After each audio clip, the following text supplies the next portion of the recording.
Bonjour, l'Aquapolis de Limoges, très content. Alors vous voyez, il y a beaucoup de béton derrière nous.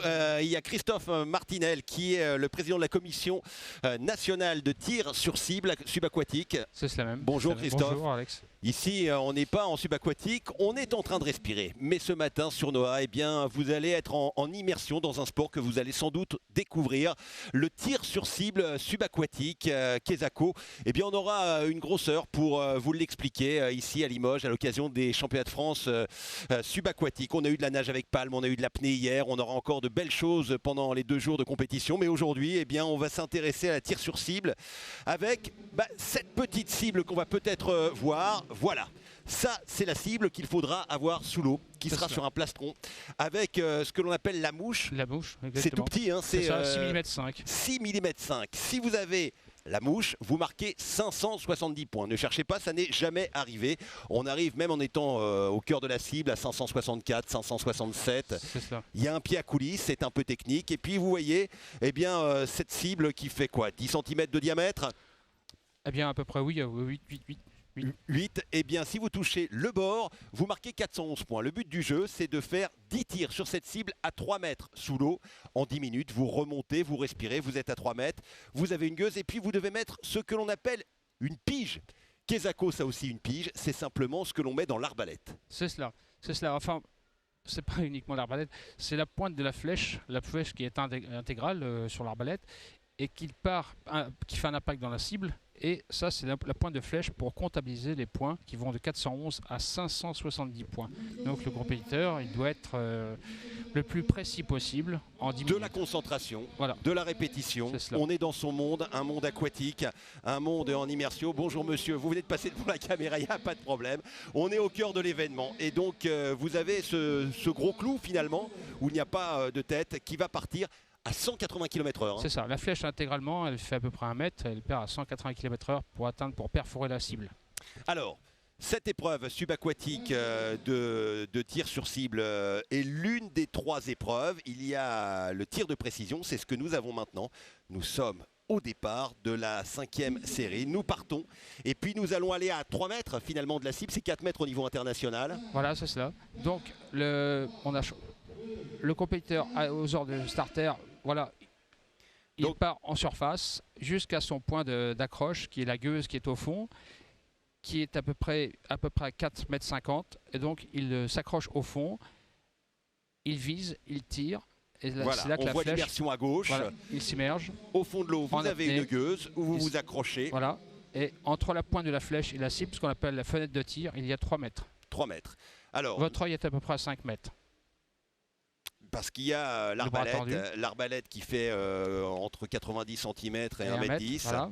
Et puis vous devez tenir, avoir cette concentration. Il faut aussi tenir compte des éléments extérieurs. Alors on va pas parler du vent comme au tir à l'arc par exemple, mais on va tenir compte des mouvements, des ondulations des adversaires qui sont à côté de vous et qui peuvent modifier la trajectoire de votre pige. C'est cela. C'est-à-dire que il faut absolument gérer les compétiteurs qui sont à côté pour éviter le coup de palme.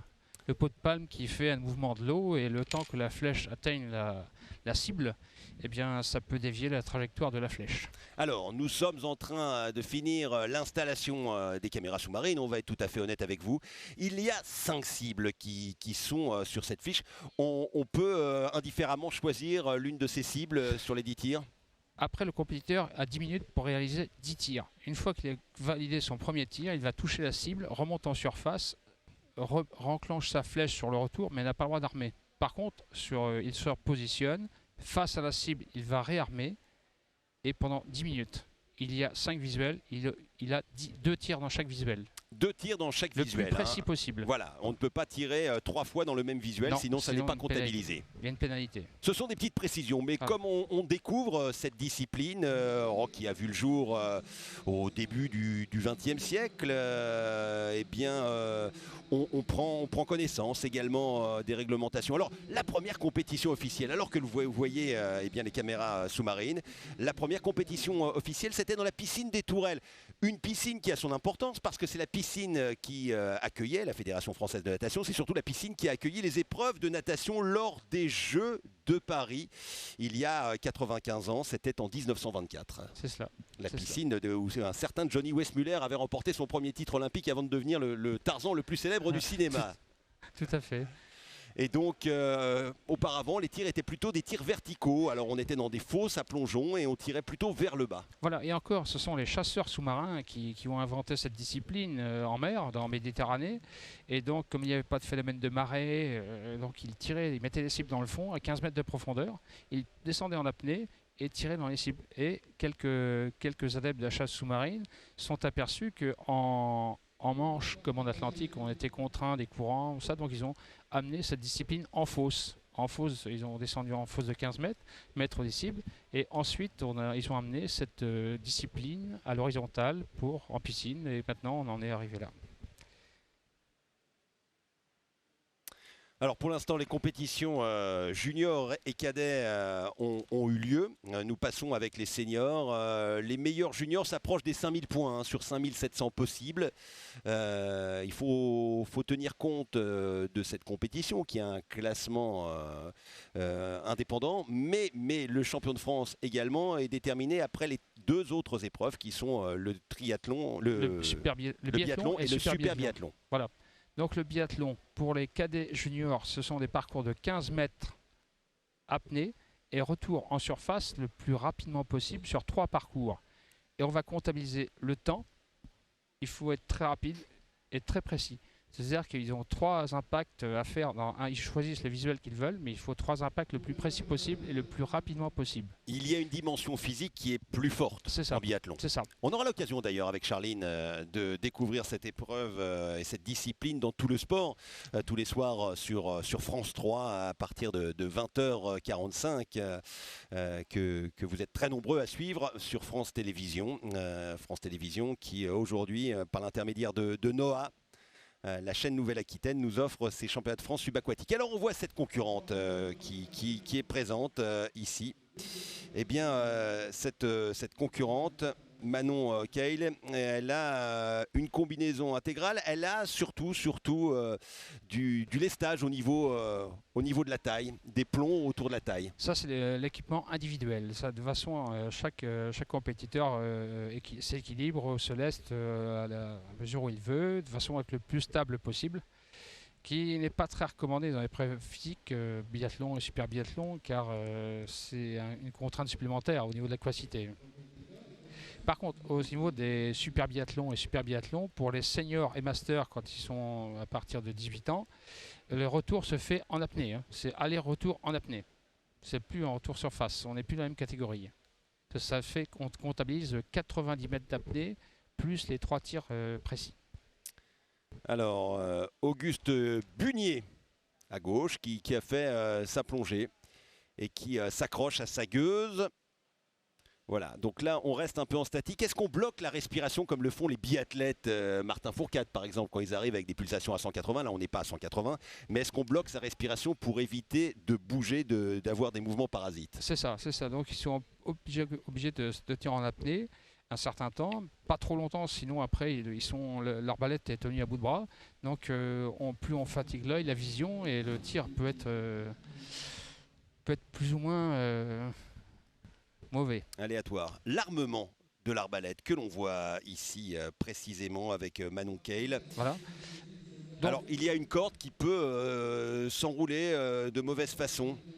Voilà, donc si la ficelle cylindrice est mal positionnée, on peut faire un hors-cible, c'est-à-dire que la flèche peut tomber au sol ou passer à côté de la cible, ce qui comptabilise 0.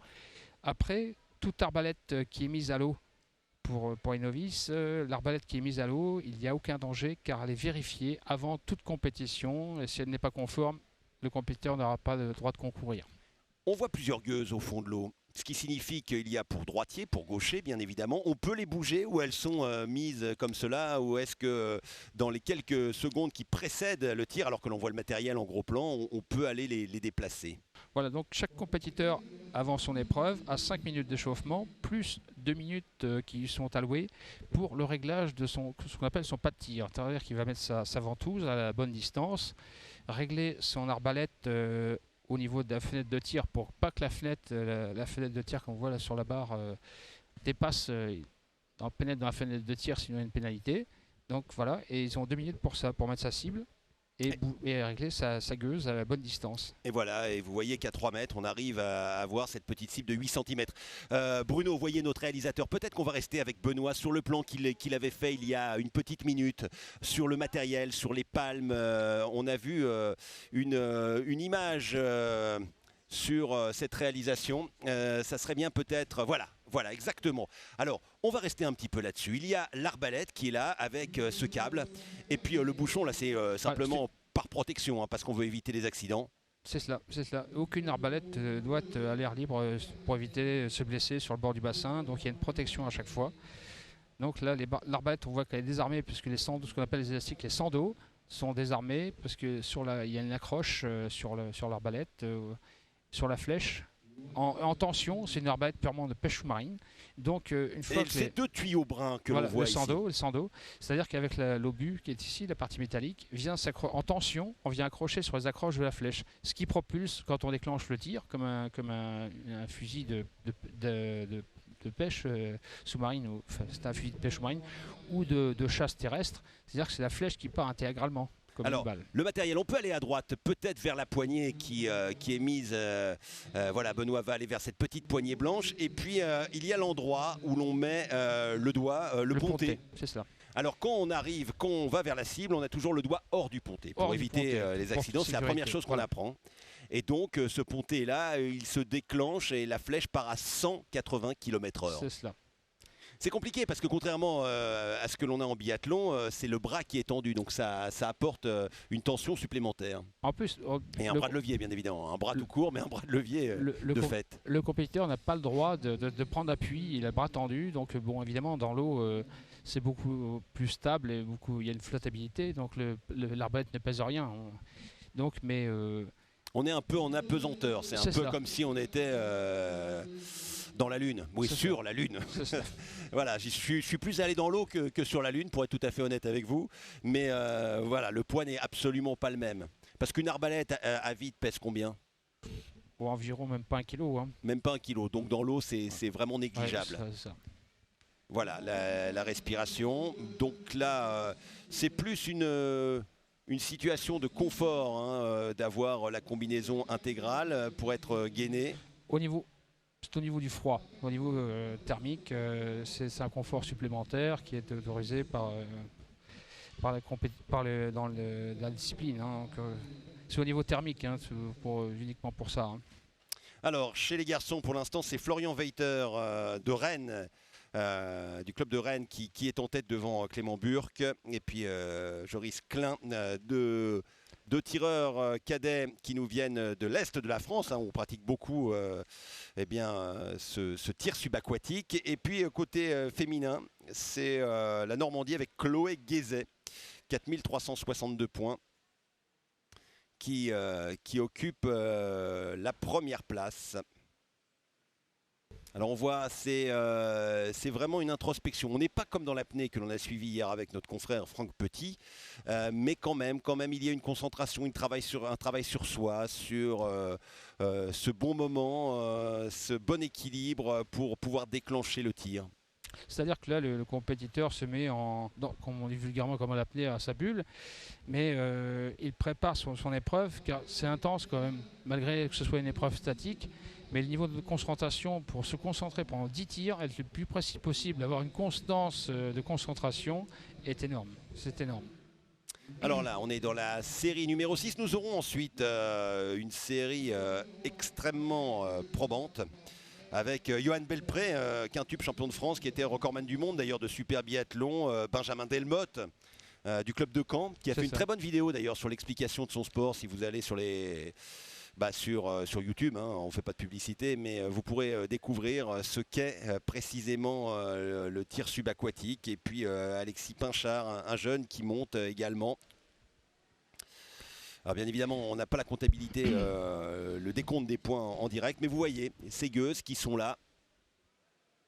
On arme, on s'accroche et puis on...